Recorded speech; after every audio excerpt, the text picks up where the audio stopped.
Aku pernah berpikir bahwa keluargaku adalah benteng terakhirku di dunia ini, tempat di mana aku bisa menjadi diriku sendiri tanpa topeng.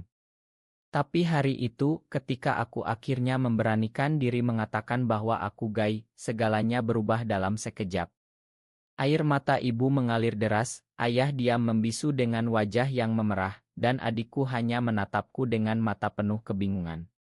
Kami tetap mencintaimu, nak, kata ibu sambil memelukku erat, suaranya bergetar tapi penuh keyakinan. Aku percaya saat itu. Aku benar-benar percaya bahwa penerimaan mereka tulus, bukan karena apa-apa selain darah yang mengalir sama di tubuh kami. Aku lahir dan besar di sebuah kampung kecil di pinggiran Jakarta, tempat sawah hijau masih membentang luas meski gedung-gedung tinggi mulai menyusup. Keluargaku sederhana, ayah buruh bangunan, ibu jualan kue di pasar, dan aku anak sulung yang selalu berusaha membantu. Sejak kecil, aku tahu ada yang berbeda dalam diriku. Saat teman-teman sebaya sibuk membicarakan gadis-gadis cantik di sekolah, hatiku justru berdegup kencang saat melihat senyum seorang cowok di kelas sebelah. Aku menyembunyikannya rapat-rapat, takut dosa, takut dikucilkan, takut kehilangan segalanya. Kuliah di Jakarta menjadi pelarian sekaligus penemuan diri. Di sana aku bertemu Rea. Dia mahasiswa teknik dari Bandung, tinggi, berkulit sawo matang, dengan mata yang selalu tersenyum meski mulutnya diam. Kami bertemu di sebuah kai kecil dekat kampus, saat hujan deras mengguyur kota. Aku sedang membaca buku sendirian, dia mendekat meminta tempat duduk karena kai penuh. Obrolan ringan berubah menjadi malam panjang dan sejak itu kami tak terpisahkan. Rea yang membuatku berani menerima diri sendiri. Cinta itu bukan salah, Ardi, katanya suatu malam saat kami berjalan di trotoar Ancol, angin laut menyapa wajah kami. Yang salah adalah menyembunyikannya sampai mati. Hubungan kami berkembang pelan, penuh rahasia tapi juga penuh kehangatan. Kami saling menopang saat ujian, saat keluarga menanyakan pacar, saat dunia terasa terlalu berat. Rea bekerja paruh waktu di bengkel ayahnya, aku di sebuah perusahaan IT kecil. Penghasilanku lumayan cukup untuk kirim uang ke kampung setiap bulan. Ayah sering sakit pinggang, ibu butuh modal dagang, adik kuliah butuh biaya. Aku tak pernah keberatan. Bagiku itu cara membalas budi mereka yang membesarkanku dengan susah payah. Saat aku pulang kampung untuk lebaran tahun itu, aku sudah tak tahan lagi menyimpan rahasia. Malam setelah salat Idul Fitri, di teras rumah kayu yang sudah tua, aku katakan semuanya. Bu, iya aku. Aku suka cowok. Aku gay. Hening sejenak, hanya suara jangkrik malam. Lalu ibu menangis, ayah menghela napas panjang. Kami sudah curiga, nak, kata ayah pelan. Tapi kamu tetap anak kami. Kami terima kamu apa adanya. Aku menangis bahagia malam itu, memeluk mereka bergantian. Adikku, Rina, bahkan tersenyum dan bilang, Kak, selama kakak bahagia, aku ikut bahagia. Beberapa bulan setelah itu, keluargaku mulai lebih terbuka. Ibu bertanya tentang Rea lewat telepon, gimana kabar pacarmu itu, dengan nada hati-hati tapi penuh rasa ingin tahu. Ayah bahkan mengirim pesan, kalau ke Jakarta, bawa dia ke sini, biar kami kenal. Aku bahagia luar biasa. Akhirnya, aku punya keluarga yang menerima. Rea senang sekali saat aku ceritakan. Kami mulai merencanakan masa depan, mungkin pindah bersama, membangun hidup kecil di apartemen sederhana. Tapi perlahan, aku sadar ada yang aneh. Setiap bulan, permintaan uang dari kampung semakin banyak. Awalnya wajar, ayah butuh obat, ibu mau renovasi dapur kecil. Tapi kemudian, adik minta laptop baru, ibu bilang mau beli emas untuk tabungan, ayah cerita mau beli motor baru karena yang lama rusak. Kamu kan gajinya besar di Jakarta, nak, kata ibu manja. Aku kirim lebih banyak, potong pengeluaran pribadi, bahkan pinjam ke Rea. Mereka keluargamu, aku paham, kata Rea sambil memelukku. Suatu hari, Rea mengajakku jalan-jalan ke Bogor, ke kebun teh yang hijau. Di sana, di bawah pohon besar, dia berlutut dan mengeluarkan cincin sederhana. Ardi, maukah kau menikah denganku? Bukan secara resmi, tapi di hati kita. Air mataku jatuh. Aku katakan ya, dan kami berciuman di tengah angin sepoi yang membawa aroma teh segar. Malam itu aku ceritakan ke ibu lewat telepon penuh semangat. Bu, Rea melamarku. Hening sejenak lalu ibu bilang baguslah, nak. Bulan ini bisa kirim lebih ya. Adik mau bayar kuliah semester depan. Aku tersenyum kecut tapi tetap kirim. Hubungan kami semakin dalam. Rea pindah ke apartemenku, kami bagi biaya hidup, saling jaga saat sakit, saling dorong saat lelah kerja. Di tengah hiruk-pikuk Jakarta, kami punya oasis kecil kami sendiri. Tapi beban dari kampung semakin berat. Gajiku habis untuk mereka, tagihan listrik apartemen telat, bahkan makan sehari-hari mulai susah. Hari-hari berlalu dengan ritme yang semakin melelahkan. Pagi-pagi aku bangun, siapkan sarapan untuk Rea yang masih ngantuk, lalu berangkat ke kantor dengan kereta komuter yang penuh sesak. Pulang malam, Rea sudah masak nasi goreng sederhana, kami makan sambil cerita hari ini. Kamu capek banget akhir-akhir ini, kata Rea khawatir, tangannya memijat pundakku. Aku hanya tersenyum, tak mau cerita bahwa hampir separuh gajiku lari ke kampung. Suatu malam, telepon dari ibu. Ardi, ayah masuk rumah sakit. Pinggangnya kumat parah. Jantungku berdegup kencang. Aku langsung transfer uang besar, hampir seluruh tabunganku. Rea tahu, dia peluk aku erat. Kita atasi bersama, katanya. Tapi aku lihat matanya sedih, karena rencana liburan kami ke Bali terpaksa dibatalkan lagi. Keluarga semakin sering minta. Bukan hanya kebutuhan, tapi keinginan. Adik minta baru karena yang lama katanya hilang, ibu mau beli perhiasan untuk kondangan, ayah cerita mau tambah ternak kambing. Kamu kan anak sulung, tanggung jawabmu besar, kata ayah saat aku telepon. Aku diam saja, tapi hati terasa perih. Penerimaan mereka terasa seperti timbangan, selama aku bisa bayar, mereka baik-baik saja. Rea mulai curiga. Ardi, kenapa kamu selalu kirim uang banyak? Mereka tahu kita hidup berdua, biaya Jakarta mahal. Aku bela keluarga, mereka susah di kampung, A. Aku anaknya.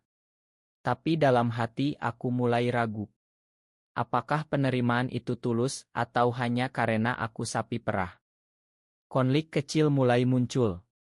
Rea ingin kami nabung untuk masa depan, mungkin beli rumah kecil. Tapi setiap kali ada rencana, selalu ada telepon dari kampung. Adik kecelakaan motor, butuh biaya operasi. Aku panik, transfer lagi. Ternyata bohong, adik hanya lecet kecil, uangnya dipakai beli baju baru. Malam itu aku dan Rea bertengkar pertama kali. Keluargamu memanatkanmu, Ardi, kata Rea keras. Mereka terima kamu Gai, tapi hanya kalau kamu bayar tagihan mereka. Aku marah, jangan bilang gitu. Mereka keluargaku. Kami diam-diaman beberapa hari, tidur punggung membelakangi. Tapi akhirnya aku minta maaf, Rea peluk aku cuma takut kehilanganmu karena ini. Aku coba bicara ke ibu. Bu, bulan ini gajiku pas-pasan. Bisa kurangi kiriman. Ibu menangis di telepon, kamu tega ya, nak. Kami sudah terima kamu apa adanya, sekarang malah pelit. Kata-kata itu menusuk.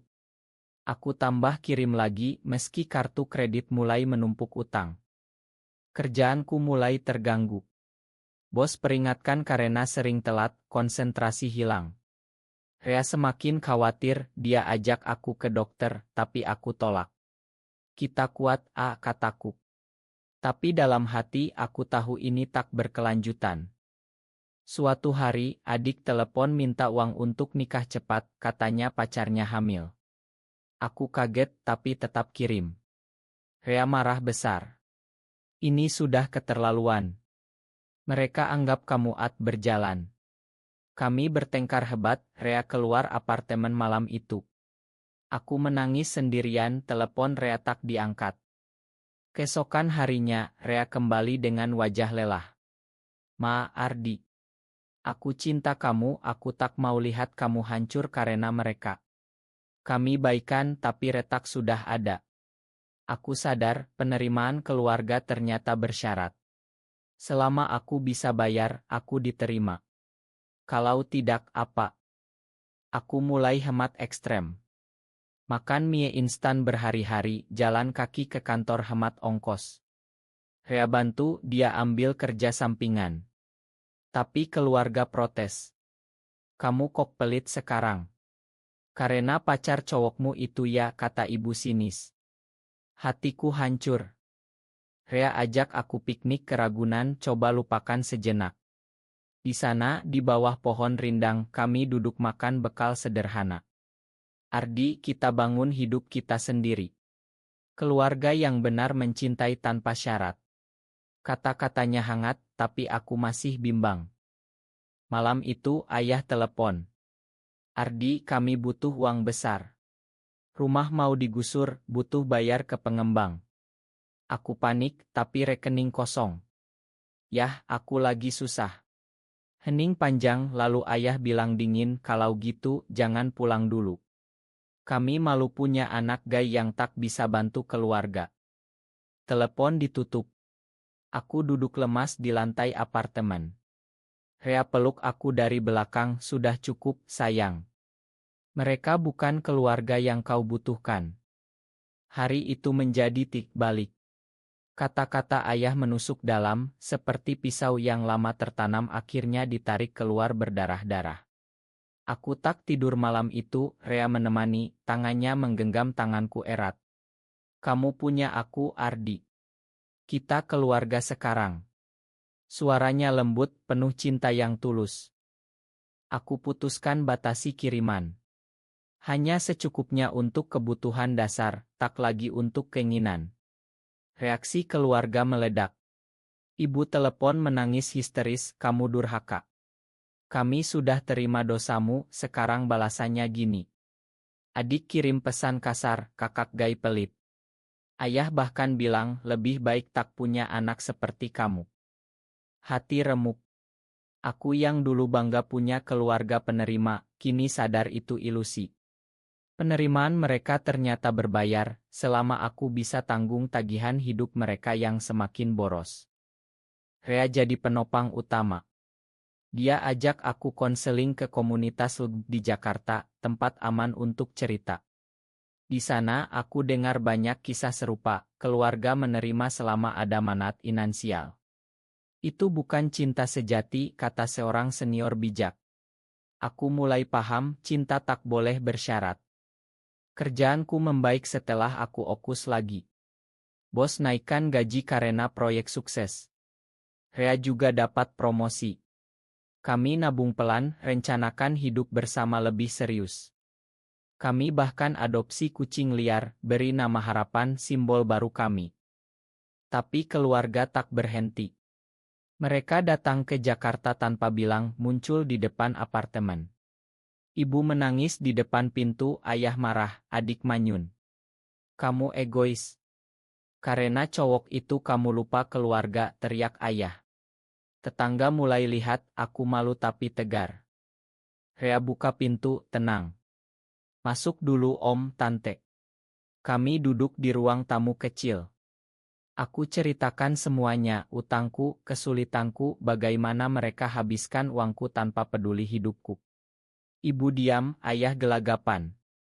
Kami susah di kampung, bela ayah. Tapi kami juga susah di sini, kata Rea tegas tapi sopan. Ardi cinta kalian, tapi cinta tak boleh paksa. Pertengkaran hebat terjadi. Ayah bilang hal kasar tentang orientasiku, ibu nangis bilang aku anak tak tahu budi. Akhirnya mereka pulang dengan tangan hampa. Aku menangis di pelukan Rea, mereka benci aku sekarang.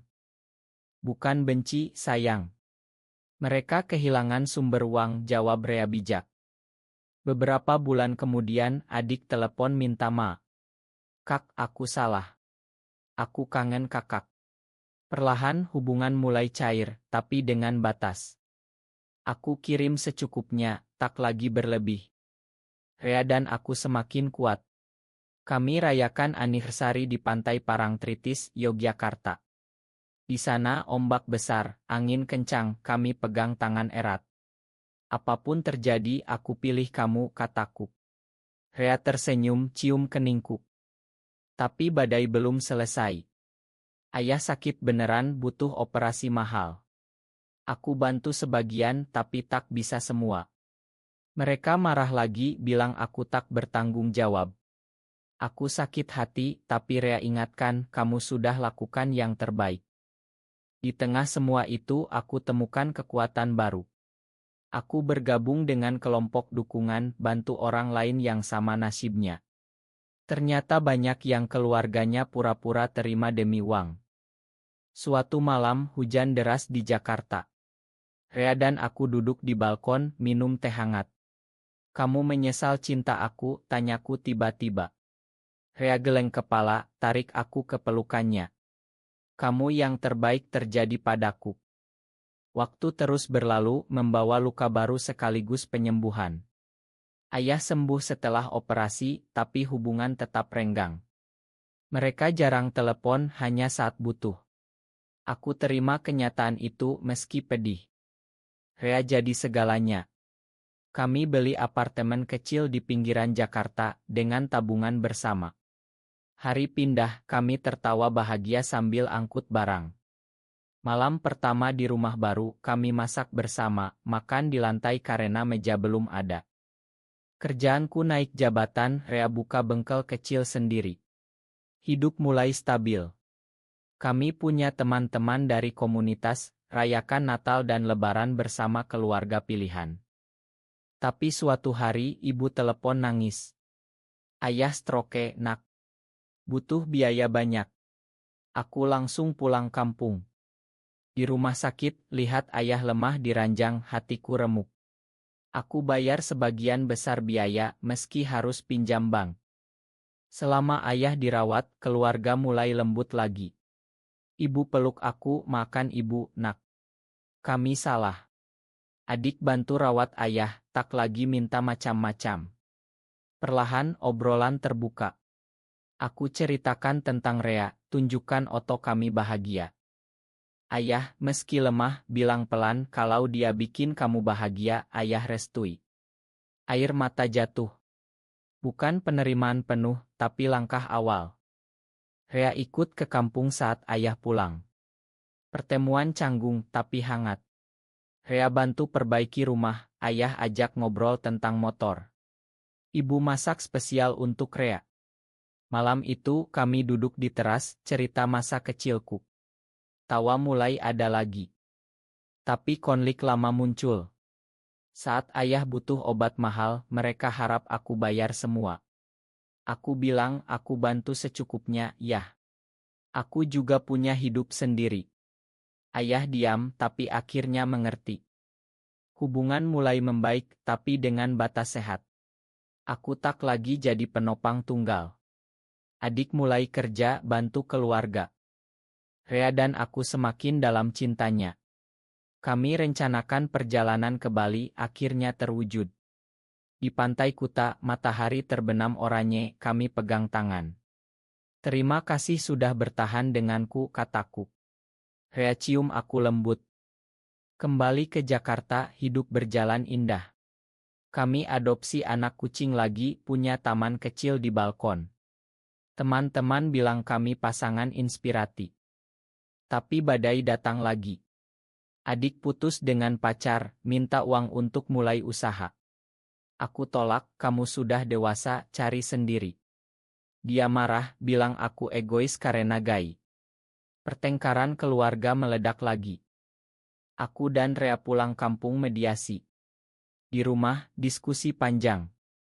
Aku katakan tegas, aku cinta kalian, tapi aku tak bisa tanggung semua. Penerimaan kalian dulu ternyata karena uang. Itu menyakitkan. Ibu menangis, akui salah. Ayah pelan bilang, kami belajar pelan-pelan. Adik minta maaf. Malam itu kami makan bersama. Rea cerita lelucon, suasana cair. Langkah kecil menuju rekonsiliasi. Rekonsiliasi tak mudah, tapi kami coba. Aku kirim uang rutin tapi terbatas, mereka mulai mandiri. Adik buka warung kecil, ibu tambah dagangan, ayah jaga kesehatan. Rea dan aku bahagia di rumah kecil kami. Kami rayakan ulang tahun bersama teman, dekorasi sederhana tapi penuh cinta. Rea beri hadiah jam tangan biar waktu kita selalu bersama. Tapi isu lama muncul saat tetangga kampung gosip tentang aku. Anaknya gay, pacaran sama cowok. Keluarga ditekan, ayah marah telepon aku. Kamu bikin malu keluarga. Aku sakit hati lagi. Rea tenangkan, biarkan mereka belajar. Aku putuskan tak pulang sementara. Beberapa bulan ibu telepon, kami kangen, nak. Gosip sudah reda. Aku pulang sendirian dulu. Di kampung ibu peluk erat, makan kami lagi.